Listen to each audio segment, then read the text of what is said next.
አቤት በላ ነው በቃ በላ ነው። ጫኔ ሚሊየን ልናይ ነው እኮ ትሪሊየንንም ልናይ ነው። የምትበላበት ትሪሊየን እዚህ የመጣ ትሪሊየን በል ብቻ። አንቺ እኮ ድሮም ፖዚቲቭ ኢነርጂ የለሽም። ዝም አትላትም ወይ ግሩም። ኔጌቲቭ የባንክ አካውንት ይዛችሁ ፖዚቲቭ ኢነርጂ ምናምን አርፋችሁ እንደኔ ሪል ስቴት ሊያሰሩ የምን ሪል ስቴት ነው? ኧረ ተዋት በእናትህ። ማታ ልገዛ ነው ወስኛለሁ ምናምን እያለች ስታደርቀኝ ነበር። ግድ የለም ሀብት እንዴት እንደሚታፈስ እኔ ያሳያችኋለሁ። እኛም እናሳይሻለን። በከተማችን ላይ የተደረገ ስላለው ፈረሳ ከንቲባው በነጻነት አስተያየት መስጠት እንደሚቻል ገለጹም። እንግዲያውስ እኔም ብሶቴን ልግለጸውም። አዲሱ ሰፈሬ በጣም ሩቅ ነው። ደሞዝ ጭማሪውም በጣም ትንሽ ነው። ቆይ አንድ ጊዜ ተባርሬያለሁም።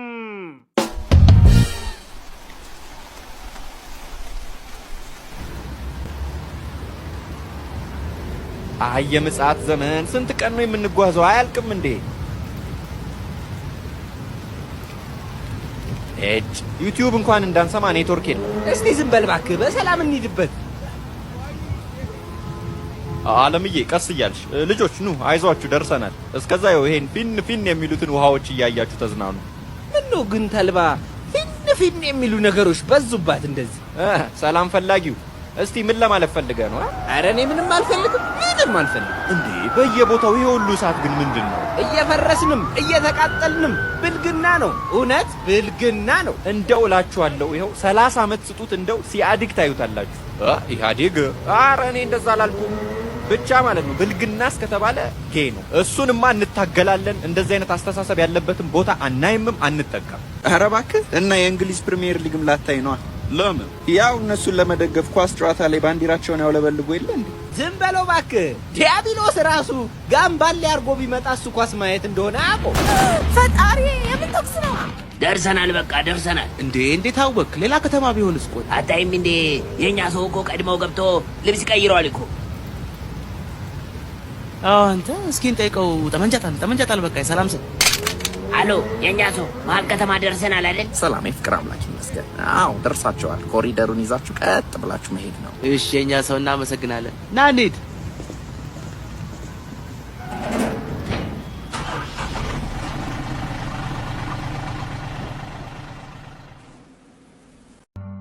አረ ምን ይሻላል ማሙ? ችግራችን እኮ ከቀን ወደ ቀን እየከፋ መጣ። አሁንስ መረረኝ። ልክ ነህ። አሁንማ እኔ ራስህን አጥፋ እያለኝ ነው። ምን አስቸኮለ? ይሄው አሁን ረሃብ ድፍት ያደረገ የለ። ቆይ አንድ ሐሳብ መጣልኝ። ምን? ንጉሱ ለየት ላለ ስራ አዲስ አዋጅ አውጥተው ነበር አይደል? አዎ አውጥተዋል። በቃ ምን መሰለ፣ አሁን በመጀመሪያ ንጉሱ ጋር እንሄዳለን። ንጉሥ ሆይ 1000 ዓመት ይንገሱ። እኔና ወንድሜ ታጠቅ ያመጣነው አዲሱ ሐሳብ በዓለም ላይ ታይቶ የማይታወቅ ማንም ንጉስ ያለበሰው ልብስ ልንሰራሎት ነው። ማንም ንጉስ ለብሶት የማያውቀው ልብስ? አዎ ንጉሥ ሆይ የእርሶን ክብር የሚመጥን በጣም አስደናቂ ልብስ ነው። እሺ ያሳዩኛ። አዎ ነገር ግን የምንሰራሎት ልብስ እጅግ በጣም ውድ ስለሆነ ለቁሳቁስ መግዣ የሚሆን 2 ሚሊዮን ብር ፈቃዶ ከሆነ እንዲሰጡን እንጠይቃለን። እሺ ያላችሁት ይሰጣችኋል። በጊዜው ባታደርሱት ግን ወየውላችሁ። እናመሰግናለን ንጉሥ ሆይ። አያስቡ፣ በጣም ነው የምናስደስተው። ቆይ ግን አሁን ልብሱ የታለ ቢሉን ምን ልንል ነው? ቆይ ዝም በል፣ ለሱ የሚሆን አሪፍ ሐሳብ አለኝ። ይልቁኑ አሁን ወሬውን ተውና ወደ መጠጥ። ይሄን ውሃ አታብዛ፣ በኋላ መድረክ ላይ ሽንት መጥቶ በዓለም ፊት እንዳትዋረድ። እኔም መምከሩን ትተህ አንተም ጠጣ። ዘፋኝ ከመስፈኑ አስቀድሞ ውሃ ቢጠጣ ጉሮሮ ይለሰልስለታል ይባላል። ጉሮሮ መሬት መሰለህ እንዴ በውሃ የሚለሰልሰው?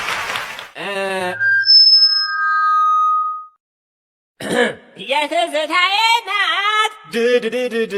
ማን ጥናቱ እንደሚያረጋግጠው መላጣ ሰዎች ጸጉር የላቸውም። ጥናቱ እንደሚያረጋግጠው ከሆነ ወጥ ውስጥ ጨው ስናደርግ ይጣፍጣል። ጥናቱ እንደሚያረጋግጠው ከሆነ ቀጭን ሰዎች ወፍራም አይደሉም።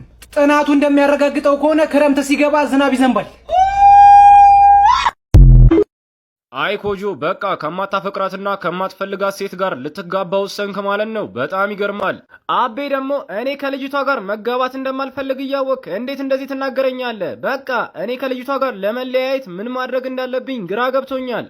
በቃ ኮጆ እኔ ከዛች አጭር ጋር እንዴት በቀላሉ እንደምትለያይ የሚገርም አንድ ሐሳብ መጥቶልኛል። በልበል አቤ፣ ከዛች አጭር ጋር ለመለያየት የማላደርገው ነገር የለም። በል እቅዱን ንገረኝ።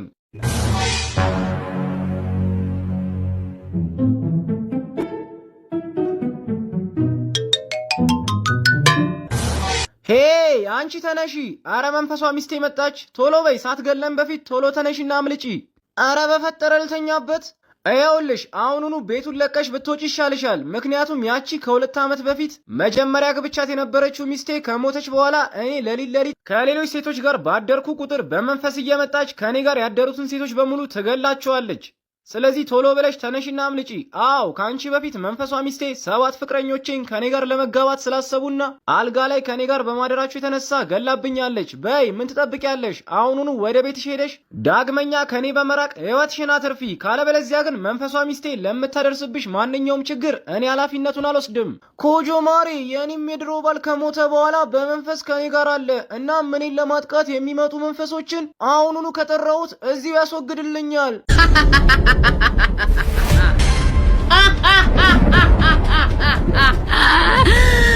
መንፈሱ ባሌ ና አሁኑኑ ወደ እኔ መጥተህ ሊገሉኝ ያሰቡትን መንፈሶች አስወግድልኝ። ና ዋጋቸውን ስጥልኝ።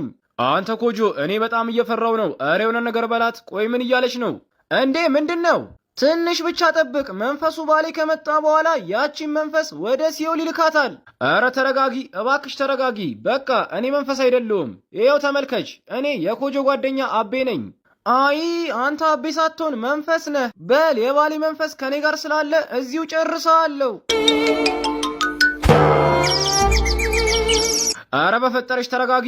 በቃ እኔ መንፈስ መስዬ አንቺን ሳስፈራራ የነበረው ከኮጆ ጋር እንዳትጋቡና እንድትለያዩ በማሰብ ነው። ይሄን ደግሞ ያደረኩት ከኮጆ ጋር በመተባበር ነው። ሄ አቤ ምን እያልክ ነው? የዚህን ያህል ፈሪ ነህ እንዴ? እቅዳችንን አበላሸከው እኮ። ወይኔ እሷን እንደማልፈልጋት እያወቅ እቅዱን አከሸፍከው። በቃ ከዚች አጭር ጋር መቼም አልለያይም ማለት ነው። ወይኔ የስራህን ይስጥ። ኮጆ የኔ ብቻ ነው። መንፈሱ መጣ።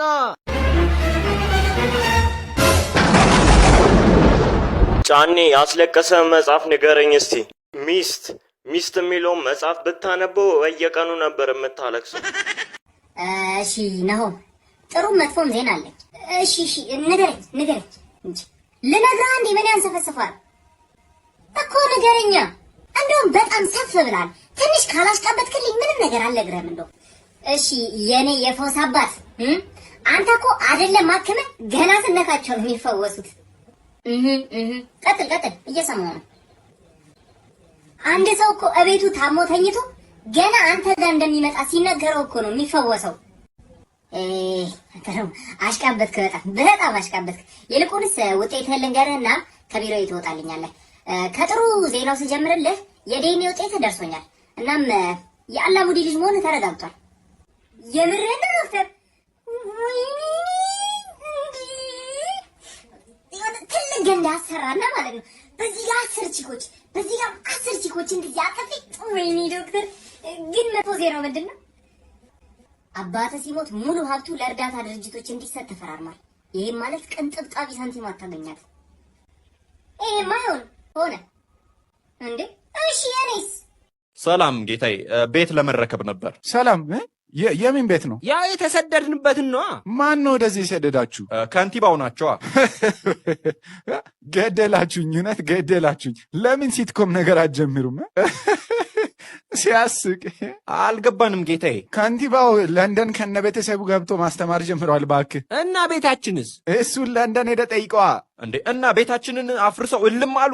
ታሪክን ዞር ብሎ ማየት ነው። ብዙ የግራ የጩኝ ገጾች አሉን። ይህም አንዱ ነው። ወደ መጣችሁበት ተመልሳችሁ አጠር አድርጋችሁ ኑሮ ቀጥሉ። ይቅናችሁ።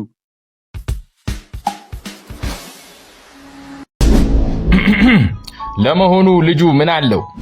ሙድ አለው። ልጁ አላህን ፈሪ፣ 5 አውቃት፣ ሰላት፣ መስጊድ። እሱም ማን ጠየቀ? ኢማኑ ላይ እንዴት ነው ጋሼ? ልጁ ሙሂቡ ነው የሚባለው። ሙሂብ የተባለ ሰው ነው። ከዳዕዋ አይጠፋ። ኢማን አለው ወይ? ቁርአን ሐፊዝ ነው። ሐጁላ ሄዷል። ምንም ኢማን የለውም ነው የምትለኝ? አላህ ብለህ ውጣልኝ። ሽማግሎች ምን ትላላችሁ?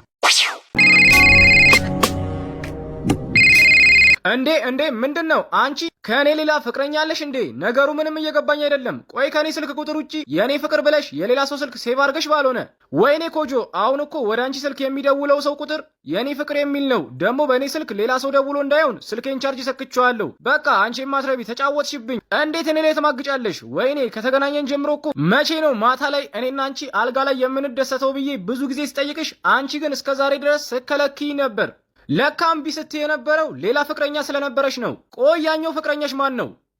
በቃ ኮጆ እታች ሰፈር ያለው ጠንቋይ ነው።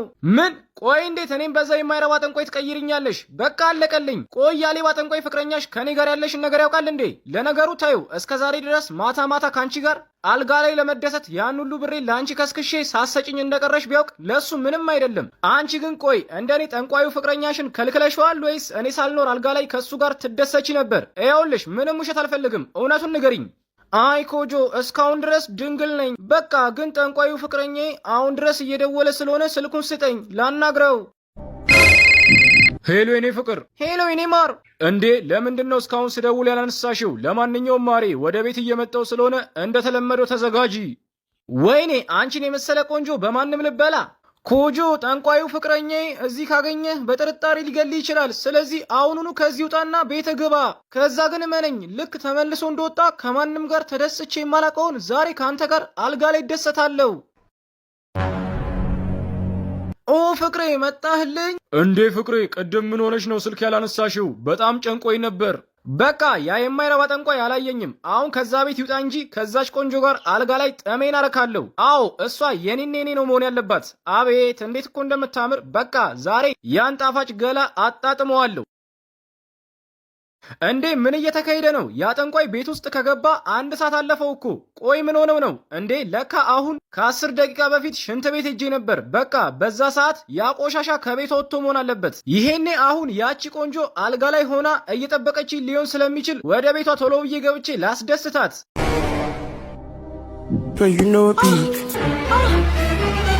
እንዴ ፍቅረኛዬ ከጠንቋዩ ጋር ምን እየሰራች ነው? የኔ ፍቅር ዛሬም እንደውሌው በጣም ጣፋጭ ነሽ። አቤት በቃ አሁንም እንድገምና ጥማችንን እናርካ። ሄይ ያቺ የማትረባ ከዛ ጠንቋይ ጋር ሆና ተጫወተችብኝ። ወይኔ እስከ ዛሬ አጓጉታ ጉድ ሰራችኝ። ወይኔ ብሬ ወይኔ። ጭራሽ የገረመኝ ደግሞ እንዳለ ጓደኞቼ በአሁኑ ዓመት ቁመት ጨምሯል። እኔ ብቻ ነኝ ያልጨመርኩት። የኔ ቦርጬና ጭንቅላቴ ብቻ ነው ያደገው። እንዴ በፈጣሪ ስም በግ ነው ማለት ወይስ ህልም ነው? አጎቴ በዚህ ኑሮ ውድነትና በተወደደ በግ የቤቱን ካርታ ይዘህ ነው የገዛኸው ወይስ በጉን ሰርቀኸው ነው? እስቲ ዝም በል አንተ የተረገምክ ልጅ። ይሄ ለአዲስ ዓመት የተገዛ በግ ነው በለው። ይህ ዓመት የተባረከ ዓመት ነው የሚሆነው። ለአዲስ ዓመት እኛ ቤት በግ ሊታረድ ነው። መስከረም ጠባ በግ ሊታረድ ነው። የጎመን ድስት ይውጣ የምንቸት ድስት ይግባ። በቃ በጋራጅ ይዤ ልምጣ። እሱ ጥሩ ሀሳብ ነው። በጉን ጠብቀው አንድ ነገር እንዳይሆን። አሁን እመለሳለሁ። ችግር የለውም አጎቴ፣ እንዲች ብለህ እንዳታስብ። ከበጉ 10 ሜትር ሰው ቀረብ ካለ ሰፈሩን ነው በጩኸት ቅልጥ ማረገው።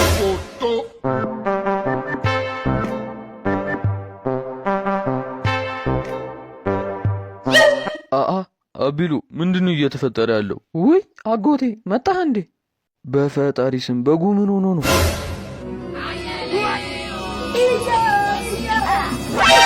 ምን መሰላ አጎቴ፣ በጉን ለመግዛት ብዙ ገንዘብ ስለወጣ ለበጋራጅ ደግሞ ተጨማሪ ገንዘቦች እንዳታወጣ ብዬ እኔ ራሴ ነኝ በጉን የገደልኩት።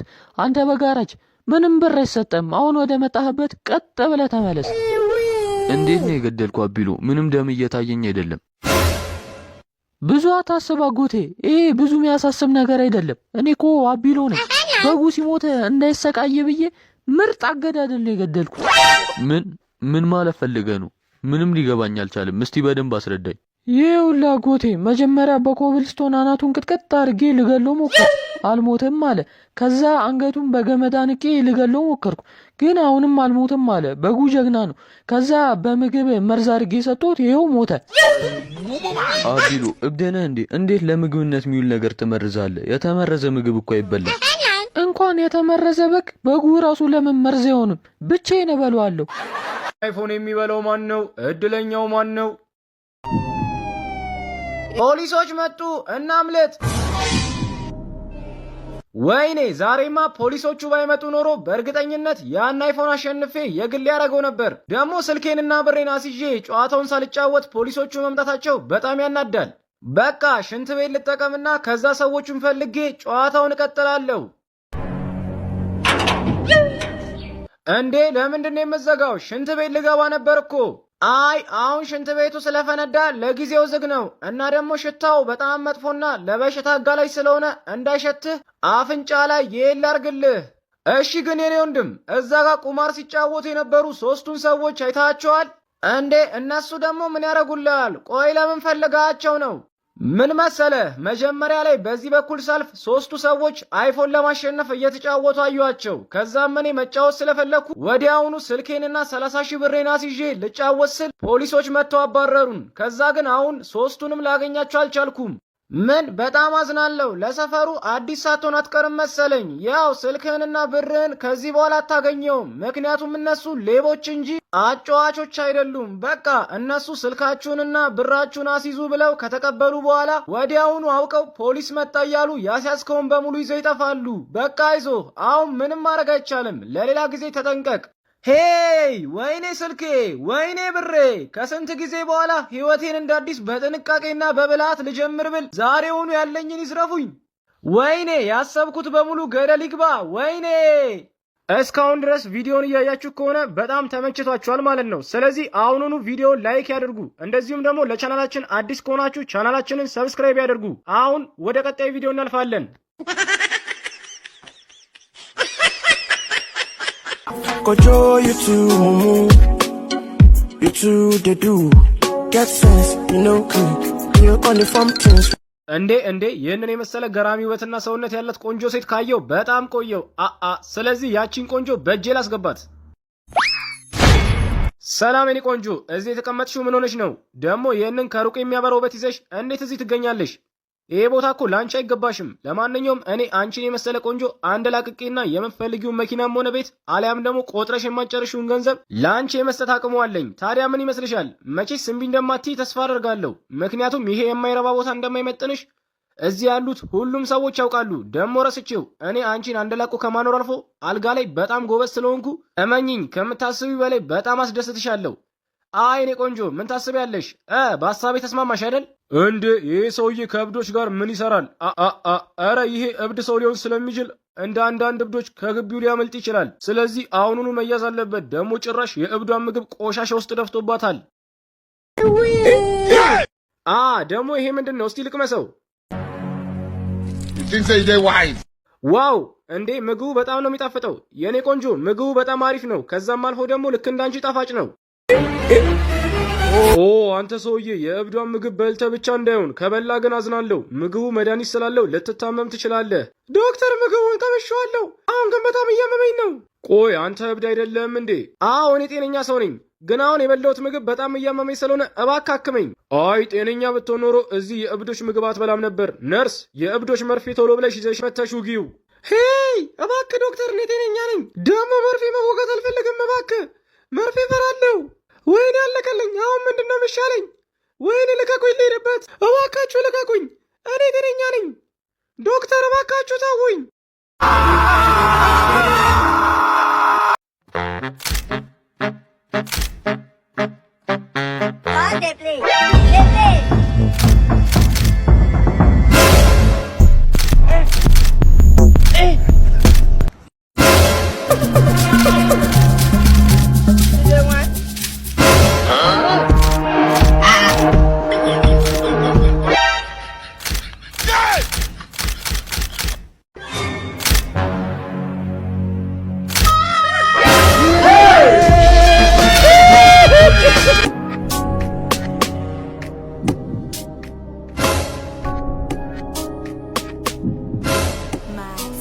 ሄይ እህቴ ምን ሆና ነው እንደዚህ የተናደደችው? በፈጣሪ እንኳንም እሷ ሳታየኝ ተደበቅኩ። ይሄኔ ባገኛት ኖሮ ጠዋት ላይ ለበዓል ዶሮ ግዛ ብላ በሰጠችኝ 2,000 ብር አሁን የታለ ዶሮውን የገዛከው ብላ ትቀውጠው ነበር። አዎ አሁን የዶሮ መግዣውን ብር በሙሉ በቁማር ስለተበላው እንዴትም ብዬ እህቴ ሳትገለኝ በፊት ብር ከየትም አምጥቼ ዶሮ ገዝቼ ወደ ቤት መግባት አለብኝ። በቃ እህቴ እዚህ አካባቢ ስለሆነች ቶሎ ብዬ ሳታየኝ በግንቡ ዘልዬ በታች ሰፈር በኩል ሄጄ ከማውቃቸው ሰዎች ዶሮ መግዣ ልበደር።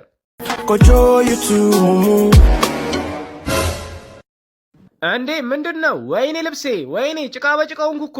አይ በግንቡ ስዘል በጣም መጠንቀቅ ነበረብኝ። ቆይ አሁን እንዲሆኜ እንዴት ነው ከሰዎች ብር ተበድሬ ዶሮ የምገዛው? አይ በእርግጠኝነት ጭቃ በጭቃ ስለሆንኩ ማናቸውም እኔን ለማበደር ፈቃደኛ አይሆኑም። በቃ ያለኝ አማራጭ አንድ ብቻ ነው። ሰላም ኮጆ፣ ዛሬ ደግሞ ከየት ተገኘ እንዴ? ቆየ ደግሞ ምን አይነት ንቀት ነው? አረረረ እንዴ ብደፍረኝ ነው እንደዚህ ቆሽሸህ ወደ እኔ መጣከው? ይኸውልህ ለአንተ ጠንቋይ፣ ዛሬ በባህሏ ዜማ እንዲህ ጭቃ በጭቃ ሆኜ ወደ አንተ የመጣሁት ለነገሮች አማራጭ ሳጣ ነው። በቃ እኔ ለብዙ ጊዜ አንተ ጋር መጥቼ ያልኩን ነገሮች በሙሉ ሳታሳካ ኪሳራ በኪሳራ አገኛል። ዛሬ ግን ለቀላል ነገር ነው አንተ ጋር የመጣሁት። እኔ ምን እንዳደረግልን የፈለግከው? ነገሩ ምን መሰለ፣ ዛሬ ጠዋት ላይ ኃይለኛዋ ታላቋ እህቴ ለበዓል ዶሮ እንድገዛ 2,000 ብር ሰጥታኝ ነበር። እናም እኔ የቁማር ሱስ በጣም ስላለብኝ ለዶሮ መግዣ የተሰጠኝን 2,000 ብር በቁማር ተበላው። እናም አሁን ብር ከየትም ብዬ አምጥቼ ዶሮ ገዝቼ ወደ ቤት ካልተመለስኩ እህቴ ወደ ሲኦል ትልከኛለች። ደግሞ ከሌሎች ከማውቃቸው ሰዎች ገንዘብ ተበድሬ ዶሮ እንዳልገዛ ድንገት በአጋጣሚ በግንብ ስዘል ጭቃ ውስጥ ገብቼ እንደምታየኝ ሆንኩ። ከዛም እንደዚህ ሆኜ ሰዎችን ገንዘብ ብጠይቅ ማናቸውም እንደማያበድሩኝና እንዲሁም ደግሞ ጭቃ በጭቃ ሆኜ ብድር መጠየቅ ለእኔ ውርደት መሆኑ ስለገባኝ ቶሎ ብዬ ወደ አንተ መጣው። አይዞ ኮጆ፣ ምንም አያሳስብ። ያው ይሄ እኮ በጣም ቀላል ነገር ነው። በቃ አሁን በምልህ ነገሮች ከኔ ጋር የምትስማማ ከሆነ የኔ ዶሮ አሁኑኑ ያንተ ይሆናል። እንካ ዶሮውን ያዘው። አዎ ዶሮ በጣም አሪፍ ዶሮ ነው እና ኮጆ፣ ይሄ ዶሮ በጣም ቀልቃላ ዶሮ ስለሆነ በጥንቃቄ ዶሮውን መጠበቅ ይኖርብሃል። ታዲያ እንደዚህ የሚያክሉ ዶሮዎች አሁን ገበያ ላይ 2,000 ብር ነው የሚሸጡት። ነገር ግን እኔ ላንተ በነፃ ሸጥልሃለሁ። ግን በደንብ ማስተዋል ያለብህ ነገር ይህ ዶሮ አንተ ቤት አንድ ፍሬ ጥራጥሬ ሲበላ 1,000 ብር ይወልዳል። ማለቴ በቃ ዶሮው 10 ፍሬ ጥራጥሬ ሲበላ አንተ ላይ 10,000 ብር ይኖርብሃል ማለት ነው። ታዲያ ግን ዶሮውን እስኪታረድ ድረስ በጣም መንከባከብ አለብህ። ያው በረሃብና በሌሎች ድንገተኛ አጋጣሚዎች ይሄ ዶሮ ከሞተ አንተ ላይ የሚኖርብህ ዕዳ በ10 እጥፍ ይጨምራል ማለት ነው። በዚህ የምትስማማ ከሆነ ዶሮ ያንተ ነው። እሺ ግን ዶሮ ምንም ነገር ካልበላ ምንም ብር አንተ ጋር አይኖርብኝም አይደል? አው ልክ ነህ። ነገር ግን አንተ ምንም ዕዳ እንዳይኖርብህ ብለህ ዶሮው ምግብ ከልክለህ በረሃብ የተነሳ ዶሮ ቢሞት የዶሮውን ዋጋ በ10 እጥፍ ትከፍላለህ። አይ ለእሱ አታስብ። በቃ ዛሬ ዶሮውን ከመሸ በኋላ ስለማርደው ያን ያህል አያሳስብም። በል በሐሳቡ ስለተስማማው ዶሮውን ልውሰደው። እሺ ኮጆ፣ ዶሮውን መውሰድ ትችላለህ። ታዲያ የሚመጣብን ማንኛውም ሂሳብ የዛሬ ሳምንት ለእኔ ትሰጠኛለህ። ነገር ግን ዕዳን በሙሉ በወቅቱ የማከፍል ከሆነ በጭራሽ አልምርህም፣ ወደ ሲኦል እልክሃለሁ። ያው ምናልባት ዶሮዋ ከዚህ በኋላ አንድ ጥሬ ብትበላ ነው። እናም እኔ 1,000 ብር ቢኖርብኝ ነው። በቃ ምንም አያሳስብህ። A few moments later 1,000 2,000 3,000 እኔ የምልህ ውዴ። ወይ ውዴ፣ እኔ ላይ ግን ሁለተኛ ሚስት ደግሞ አለ? ኧረ እኔ ስህተቴን አልደግምም። ምን? ሄሎ ሄሎ ሄሎ፣ አይሰማም። ሄሎ ሄሎ ሄሎ